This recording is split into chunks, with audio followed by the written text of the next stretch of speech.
menyampaikan sikap Aliansi Rakyat Merauke. Hukum sejatinya harus bersandar kepada tujuan-tujuan yang dimilikinya, yaitu keadilan, kepastian, dan kemanfaatan. Artinya, undang-undang yang merupakan salah satu produk hukum itu sendiri sudah sewajarnya untuk turut andil dalam mewujudkan tujuannya. Namun nyatanya, muatan rencana undang-undang Omnibus Law Cipta Kerja sendiri tidak merefleksikan ketiga tujuan tersebut, sehingga perubahan pasal yang dilakukan dengan cara tebang pilih membuat rancangan undang-undang ini bermasalah. Maka kami Aliansi Rakyat Merauke menyatakan sikap keberatan. Poin-poin keberatan kami yang pertama, DPR dan pemerintah tidak peka terhadap kesengsaraan rakyat di tengah pandemi COVID-19 dan tidak fokus untuk mengurus dan menyelesaikan persoalan COVID-19, justru membuat regulasi yang merugikan buruh dan rakyat, dan di sisi lain menguntungkan para investor atau selangkangan asing yang tadi disebut dan juga pengusaha. Apakah setuju?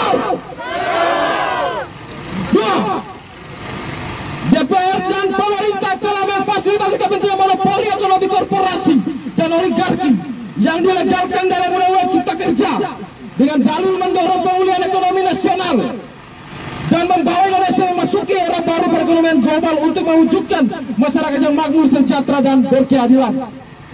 Tiga, proses pembentukan Undang-Undang Cipta Kerja tidak partisipatif dan eksklusif. Seharusnya proses pembuatannya dilakukan dengan para pekerja untuk menyerap aspirasi pihak pekerja.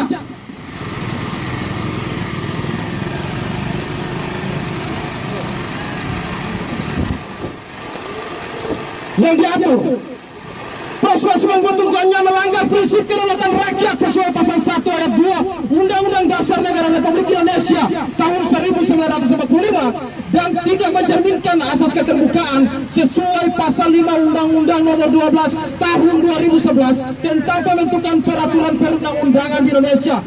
Terlebih pembentukan dan pengesahannya dilakukan di tengah pandemi COVID-19. 4. Undang-Undang Cipta Kerja tidak menjamin kepastian hukum dan menjauhkan dari cita-cita reformasi regulasi, sebab pemerintah dan DPR berkilat pada rancangan Undang-Undang Cipta Kerja akan memangkas banyak aturan yang dinilai overregulasi. Namun faktanya nanti akan banyak pendelegasian pengaturan lebih lanjut pada peraturan pemerintah, seperti peraturan-peraturan pemerintah yang justru dikhawatirkan akan memakan waktu lama, menghambat pelaksanaan kegiatan yang ada di dalam Undang-Undang Cipta Kerja tersebut. 5. DPR dan pemerintah tidak pro terhadap rakyat kecil, khususnya buruh, sebab terdapat beberapa pasal-pasal bermasalah dan kontroversial yang ada di dalam bab 4 Ketenagakerjaan Undang-Undang Cipta Kerja, yakni pasal 59 terkait kontrak tanpa batas, pasal 79 hari libur dipangkas, pasal 88 mengubah terkait pengupahan pekerja, pasal 91 aturan mengenai sanksi bagi pengusaha yang tidak membayarkan upah sesuai ketentuan dihapus lewat Undang-Undang Cipta Kerja, pasal 169 Undang-Undang Cipta Kerja menghapus hak pekerja atau buruh mengajukan permohonan pemutusan hubungan kerja atau PHK jika merasa dilakukan oleh perusahaan. 6. DPR dan pemerintah akan memperkecil kemungkinan pekerja warga negara Indonesia untuk bekerja karena Undang-Undang Cipta Kerja menghapus mengenai kewajiban mentaati ketentuan mengenai jabatan dan kompetensi bagi para tenaga kerja asing TK. Dengan disahkannya Undang-Undang Cipta Kerja, TK akan lebih mudah masuk karena perusahaan yang mensponsori tenaga kerja asing hanya membutuhkan rencana penggunaan tenaga kerja asing tanpa izin lainnya. Kami menolak Undang-Undang Cipta Kerja. Undang-Undang Cipta Kerja tidak pro terhadap rakyat kecil. 2. Kami menuntut agar Presiden Republik Indonesia tidak menandatangani rancangan Undang-Undang Cipta Kerja menjadi undang-undang, meski secara otomatis bila tidak ditandatangani oleh Presiden tetap akan menjadi undang-undang. Tetapi biarkanlah Undang-Undang Cipta Kerja menjadi undang-undang yang tidak ditandatangani oleh Presiden. 3. Kami akan mengkoordinasi dengan para hukum akan melakukan uji materi atau judicial review terhadap Undang-Undang Cipta Kerja ke Mahkamah Konstitusi. 4. Melalui Dewan Perwakilan Rakyat Daerah Kabupaten Merauke, kami mendesak agar mendesak DPR Republik Indonesia untuk mendengarkan aspirasi masyarakat dengan menolak rancangan undang-undang Cipta Kerja karena terlalu banyak permasalahan formil dan material.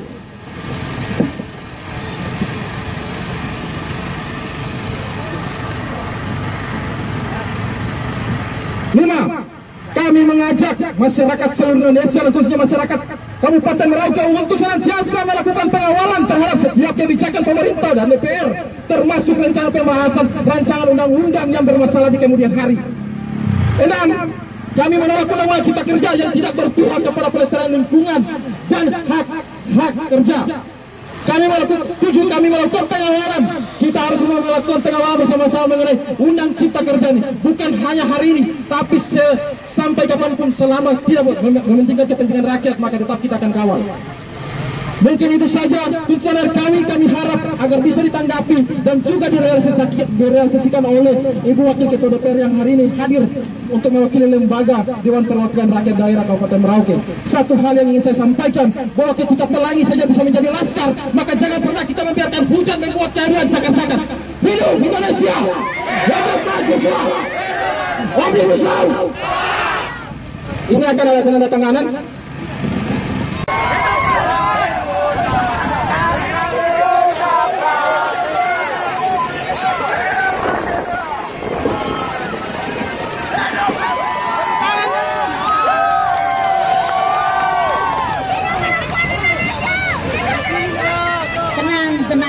Tenang dulu.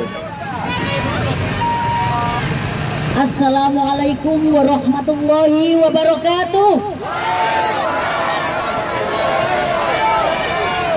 Selamat siang dan salam sejahtera untuk kita semuanya. Shalom.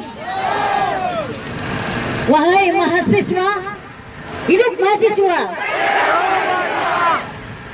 Terdiri dari beberapa mahasiswa, pemuda-pemuda dan pemudi-pemudi yang insya Allah berkualitas, berpikir untuk negara, andalan. Hidup mahasiswa. Alhamdulillahirrabbilalamin. Ja'al haqqo wa jahaqal batil, innal batila kana zahuqo. Apabila kebenaran telah datang, maka kebatilan akan sirna. Amin.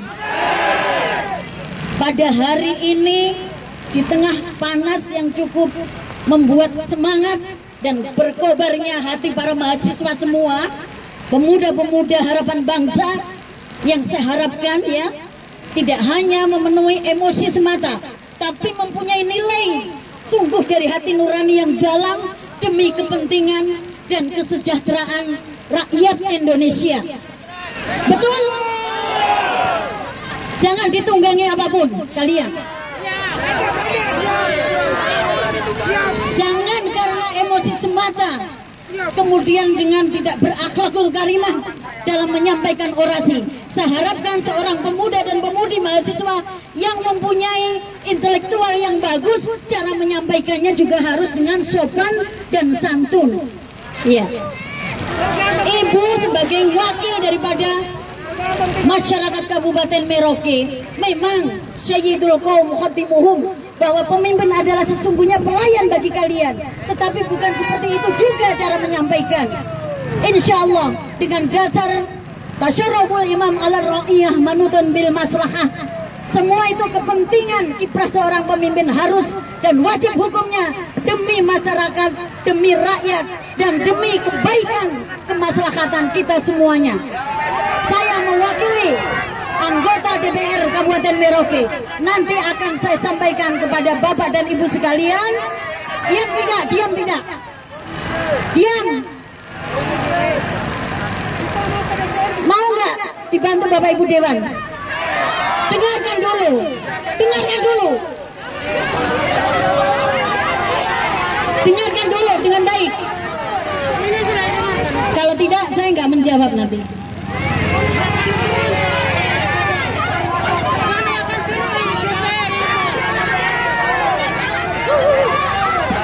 Seorang mahasiswa berpendidikan, dengarkan.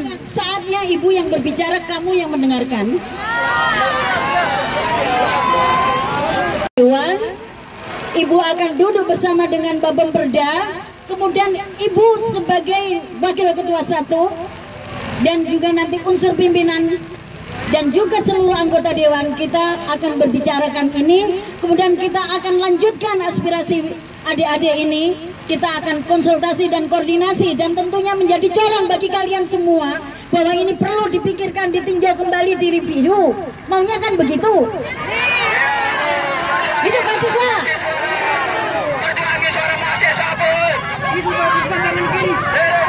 Jadi gak usah panjang lebar, intinya seperti itu. Kita tidak mau rakyat kita susah, itu pasti tujuan kita, ya. Jadi mari, mana yang mau diserahkan? Saya nggak usah panjang lebar, intinya kita kerja, bukan banyak bicara. Mana kopinya itu? Oke, adik-adik sekalian.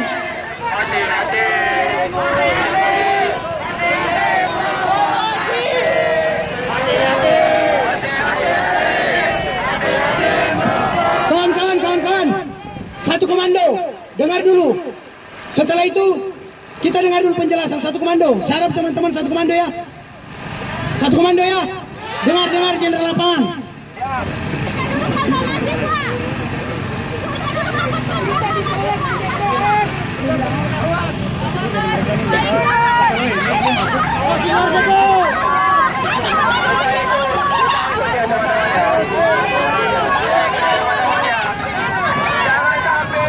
Ya, adik-adik mahasiswa yang saya cintai, saya banggakan. Saya tahu maksud kalian begitu bersemangat dan berkobar. Tapi tidak juga, Ibu walaupun sudah tua juga sama dengan kalian, bersama dan berkobar untuk rakyat, itu pasti. Tunggu dulu Ibu berjuang dulu. Nanti memang memerlukan kalian datang, pasti diterima. Ya, mungkin saya menyampaikan ucapan terima kasih, apresiasi yang begitu baik karena sudah menjaga ketertiban kita. Ingat, persatuan dan kesatuan kita harus kita jaga. Jangan menjadi yang di tengah-tengah ini, jangan ada provokasi sama sekali. Jaga. Isakot bekai, isakot kaya, satu hati, satu tujuan. Dari DPRD, atas nama pimpinan dan seluruh anggota DPR, Ibu mengucapkan terima kasih dan penghargaan yang setinggi-tingginya kepada saudara-saudara, adik-adik semuanya. Ibu akhiri sampai di sini. Wabillahi taufiq wal hidayah wa ridho wal inayah. Wassalamualaikum warahmatullahi wabarakatuh.